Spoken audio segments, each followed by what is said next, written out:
আসিফ আকবরকে নিজের বড় ভাইয়ের মতো মনে করেন শাকিব খান। শাকিব খানকে বিভিন্ন সময়ে বিভিন্নভাবে প্রশংসায় ভাসিয়েছেন আসিফ আকবর।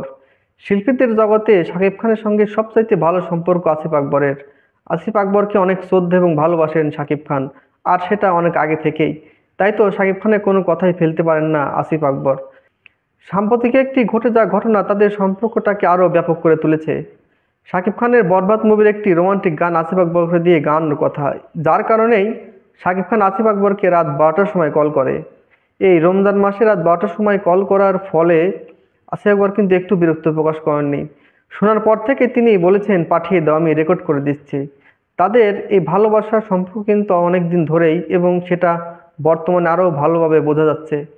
শাকিব খানের সঙ্গে আসিফ আকবরের সম্পর্ক দীর্ঘদিনের, যেমন মান্নার সঙ্গেও আসিফ আকবরের ভালো সম্পর্ক ছিল। আসিফ আকবর এমন একজন শিল্পী যাকে গানের যুবরাজ বলা হয়, আর এই যুবরাজের সঙ্গে কোনো সুপারস্টারের, বাংলাদেশের কোনো নাম্বার ওয়ান হিরোর যে ভালো সম্পর্ক থাকবে না তা কিন্তু কখনো হয় না। অবশ্যই সেটা হওয়ারই কথা। শাকিব খানের সঙ্গে আসিফ আকবরের আরও অনেক গান আমরা দেখেছি বিগত দিনগুলোতে। সামনে আরও ভালো গান আমরা আশা করতেছি। বরবাদে একটা রোমান্টিক গান হবে এবং আসিফ আকবর যে সে গানটা অনেক ভালোভাবে ফাটিয়ে দিবে, এটা কিন্তু বোঝাই যাচ্ছে, বলাই যাচ্ছে। যাই হোক, শাকিব খানের বরবাদ মুভির জন্য শুভকামনা থাকবে, এবং যে গানটা রিলিজ হয় সেটাতে যেন আসিফ আকবরের কণ্ঠ থাকে।